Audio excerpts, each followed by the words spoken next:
आपन बोलावा बहनिया ये भौजी आपन बोलावा बहनिया।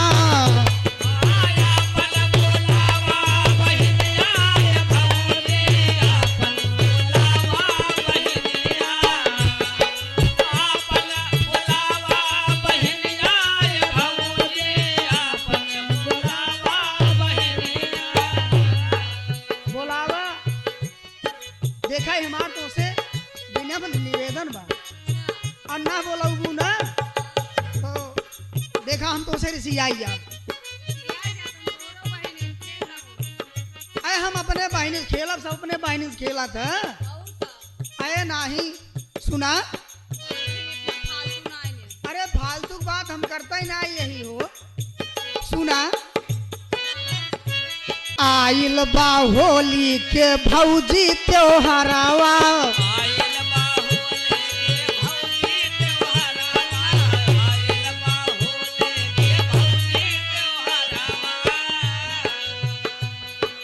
अब तो खबर भेजबौ तू नहीं हरावा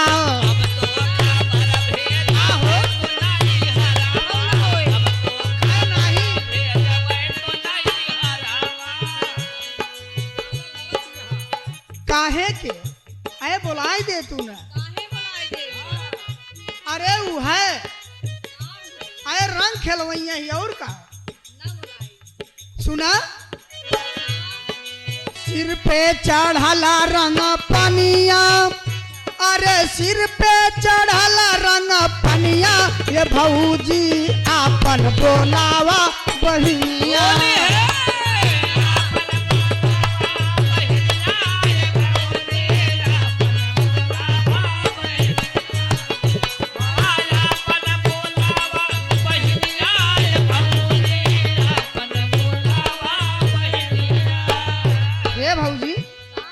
हमार बहुत मन कहत बा रंग खेले के और जरूर बोलाई दा पहले सुनावत है सुना कान खोल के सुन ला कमाओ तो हाल बहुत तो बौराई गया है ला सुना सुना तो पहले नाही करब हम नदनिया ये देवारू नाही बोलाई बबैनिया।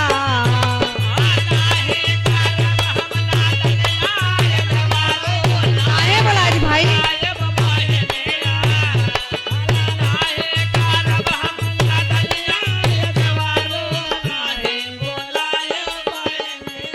हाँ नाही करब हम नदनिया ये देवारू नाही बोलाई बबहिनिया। हम ऐसे गलती ना करब अपन बहन बोलाई के आजकल के समय बहुत खराब बा नहीं आगे सुना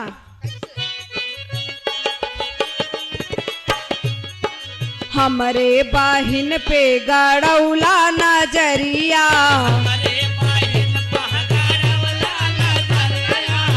सुन ला पहले बात कान खोल के दिन रात ताकेला ओ कर डगरिया इन पगला अरे चुप रहा इन पगला जाता झुरा जाता सुना हमरे बहन पे गड़ौला नजरिया दिन रात ओ कर तू ताकला डगरिया डारई ना दे बई हो डारई ना दे बई रंगा पनिया ये देवारू नाही बोलाई बबहिनिया।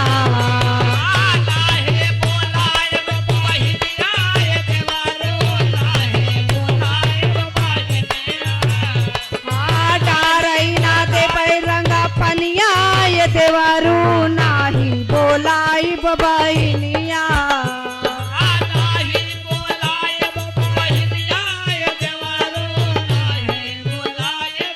सुन लिया नहीं ऐसे मत करा तब कैसे करे ना तो समझला अगर ना बोलाऊ ना तो हमहू कुछ कहा थे सुनावा सुना थई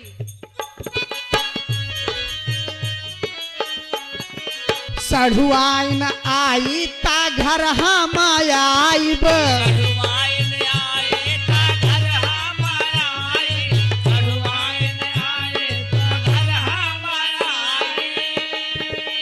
जानत हूँ और सगरो जगहिया में रंग हम लगाइब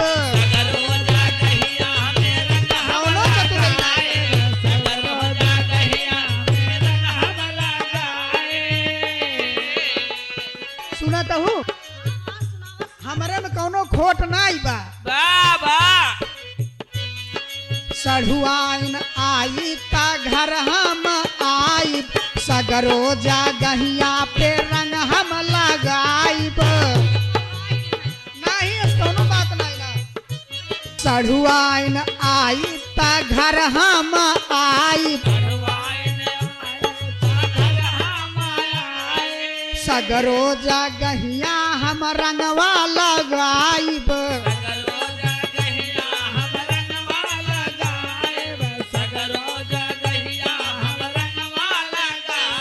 सुनत हूँ सढ़ुआइन आई त घर हम आइब सगरो जगहिया हम रंगवा लगाइब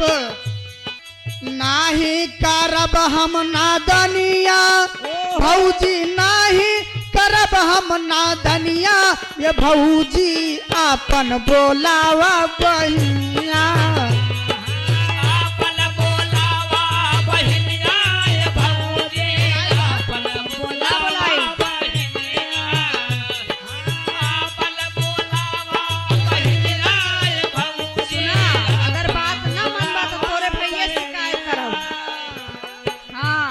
सुना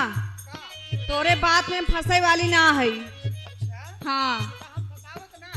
सुना पहले इतहार मनमानी न चली दिन बन के हमरे बहिन ना बोलावा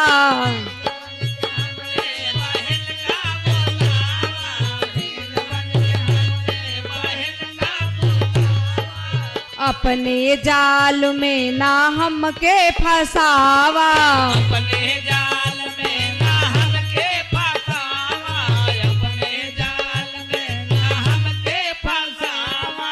दिन बन के हमारी बहिन ना बोलावा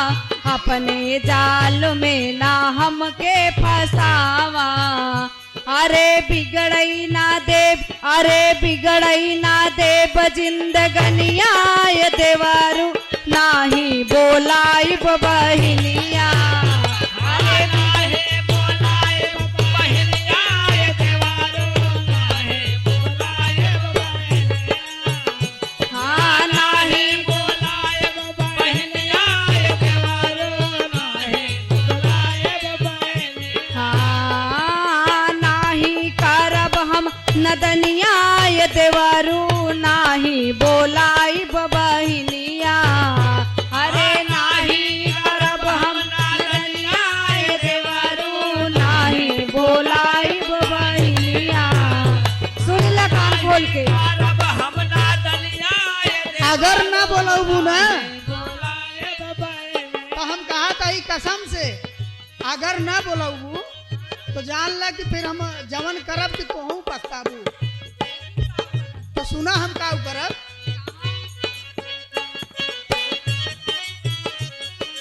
फौजी विनोद के संदेशवा भेजाइब भोजे में नोद के संग सवा भेजाए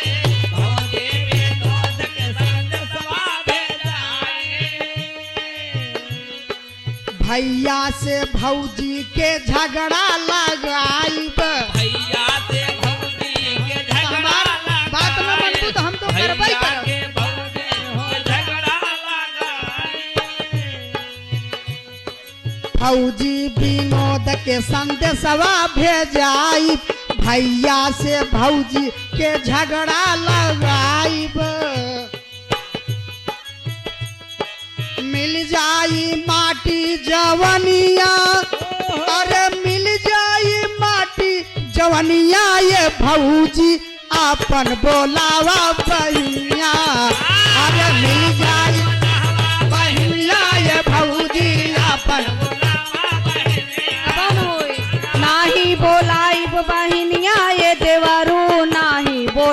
बोलाइब बहिनिया।